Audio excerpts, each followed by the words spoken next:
Vaqt mashinasi 6-qism Keldiyor. Irina ishxonaga birrov kirib, sumkasini olib chiqdi. Kelajak fiziklari bilan aloqani boshqa kunga qoldirdi.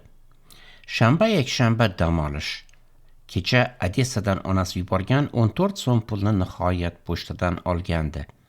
Irinaning ko'ngli orom istardi. Piyoda yurib, tramvay bekatiga yaqinlashdi.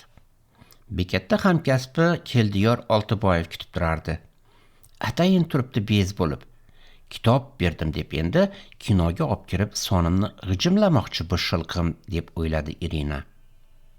Xuddi shunday bo'lib chiqdi. Keldiyor Oltiboyev yasama iljaganicha profsoyuzdagi Oychichak opa kinoga bilet beruvdi, sizga ham oldim, birga tomosha qilsak deb ming'illadi. Irina bu safar bezbez shilqimning taklifini qabul qildi. Sonimni silasa ham indamayman degan fikr ichdan o'tarkan, quvlik bilan jilmaydi. Film Muyulishdagi mallasoch xotin deb atalardi. Rejissyor Vladimir Bortko suratga olgan, Irina g'oyibona sevadigan Badur Tsuladze rol o'ynagan film edi bu. Sirasini aytganda Irina Tatyana Dogilova, Andrey Mironov kabi mega yulduzlari ishtirokidagi filmni maroq bilan ko'rdi. Filmga qiziqib ketgani bois esidardi Irinaning sonini g'ijimlash bo'lgan Oltiboyevni qattiq urishib ham berdi. Film olis sayyoralar bilan aloqani tadqiq qilaman deb esidan og'gan sobiq astrofizikning meva sotuvchi qiz Nadiyaga oshiq bo'lishi haqida edi. Bu filmni o'sha paytda ko'rgan shoir Erkin Vohidov mana bu satrlarni yozgandi. Fazolarning qay burchagiga aqli bilan yetadir inson, ammo ne bor o'z yuragida bilmay o'tib ketadir inson. Filmni tomosha qilarkan Irina tizzasini urib qotib kular va Keldiyorga qarab umuni postijima derdi. Ammo rus tilini unchalik yaxshi bilmaydigan Keldiyor kinoni tuzuq quruq tushunmagandi ham. Aslida maqsadim Irinani o'ynash qilish. Aspirantlar yotog'idagi xonamda yo bo'lmasa o'zining Lisunovadagi uyiga olib kirib tagimga bosish. Irrigatsiyaning 5-kursida o'qiydigan Momojon degan 4 kunlik qiz bilan yurardim. U qiz meni buzib qo'yding, endi uylanasan deb ultimatum qo'yganidan keyin o'zimni olib qochib yurdim. Ana u kuni musor tashlashga chiqsam, yotoqxona oldida turibdi meni kutib. Sen bevafo xotinboz ustidan institut komsorgiga yozib beraman deb qo'rqitdi. Surqash bolalardan so'radim, irrigatsiyada komsorg kim deb. Zominlik Shuhratmi, Shavkatmi degan qo'li qisqa onasi o'lib o'gay qo'lida o'sgan yetim bola ekan. Aspiranturaga kiraman deb tandir olib kelgan zominlik bolaga aytsam, o'zim gaplashib beraman deb va'dasida turdi. Tiktirib qo'liga 50 so'm bersin, ariza olib kelsa o'zim ham tushuntirib qo'yaman debdi komsorg. Muomalani bilarkan komsorg deganlari. Bu ketishda partkomlikni ham qo'lga kiritsa kerak. Irina o'ris qiz. Keldiyor yanglishgandi. Irina odessalik yahudiylardan edi. Ularda qizligini oldi, buzdi, yirtdi degan gap yo'q. Qolaversa, urushcham yaxshilanadi. Dissertatsiya o'rischa yoziladi. Opponentlar o'ris. Irina dissertatsiyam temasini yaxshi biladi. Qayerdan ham shu kvant fizikasidan tema oldim. Mol bozorda sanin inspektor bo'lib ishlaydigan cho'llamakim bir ho'kizning pulini institut zamdirektori Xankishiyevga olib borib berib, temamni tasdiqlatuvdi. Boshqa temani olganlar davno kandidatskini yoqlab, institutlarda dars berib 06larni minib yurishibdi. Gap Lada 06 Sovet avtomobili haqida. Men esa haliyam aspirantlikdan o'sganim yo'q.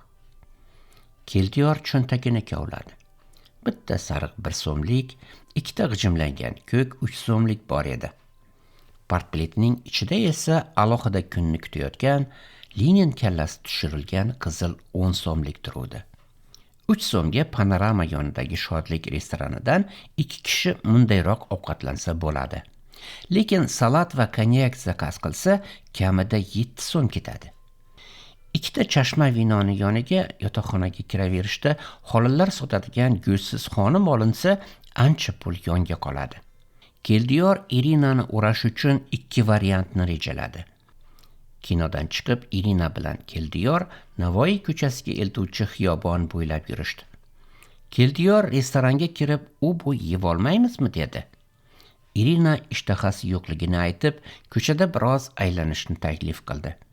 Keldiyor yo'l chetidagi oq tunuka budkadagi semiz o'risxoladan 2 plambir muzqaymoq sotib oldi.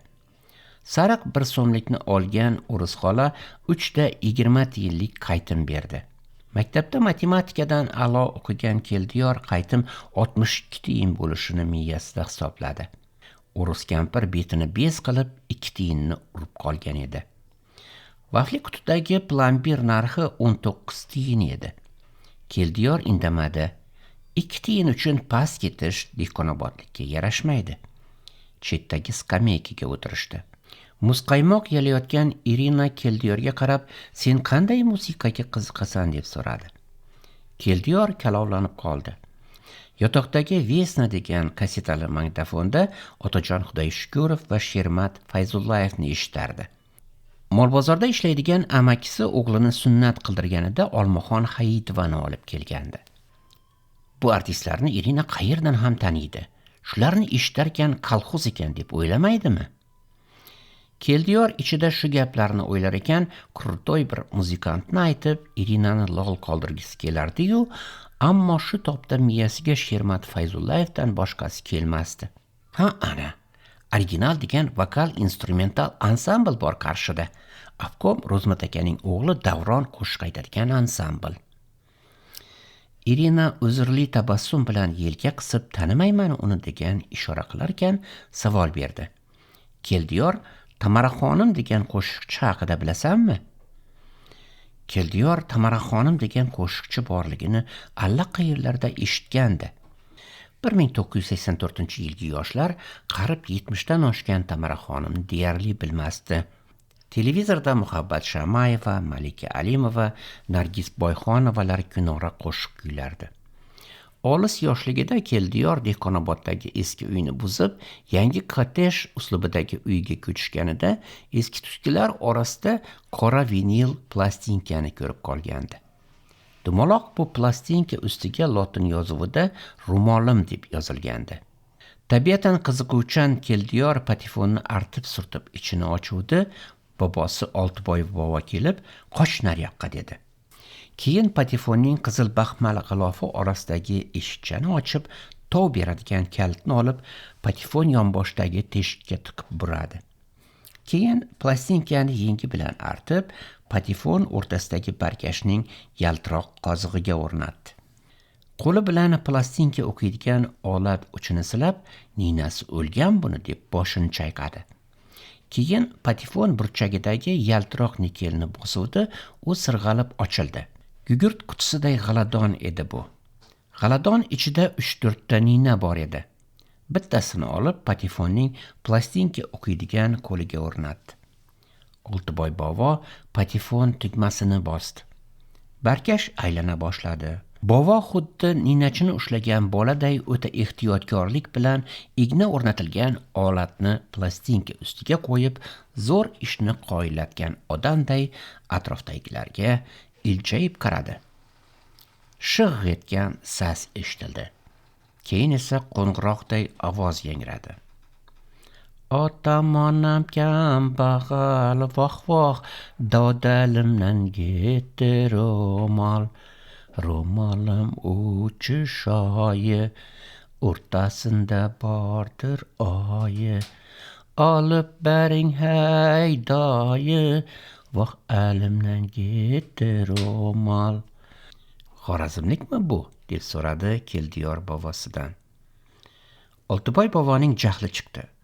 "Narodniy artist bu. Stalinga tanka sovg'a qilgan urushda. Stalin bo'lsa bunga kapitan zvaniya bergan." Ichida otam zamonidagi gaplarni eslagan Keldiyor savol nazari bilan Irinaga qaradi. Irina bo'lsa, "Davay, Tamaraxonimning uy taraflarini aylanib kelamiz" dedi. Artistlar ham oddiy odamlar kabi uyda yashashi Keldiyor uchun g'alati tuyuldi. Keldiyor nazarida artistlar magnitofon, televizor kabi asbob uskuna ichida yashaydigan qo'l yetmas yulduzlar edi. Keldiyor Irinaning taklifini so'zsiz qabul qildi. Oltiboy bobosi aytadigan gap esiga tushdi. Agar xotin kishi bir narsani xohlasa, erkak buni albatta bajarishi kerak. Siz yozuvchi va rassom Shuhrat Bobojonning Vaqt mashinasi 1984 audio kitobi 6-qismini tingladingiz. Davomi bor.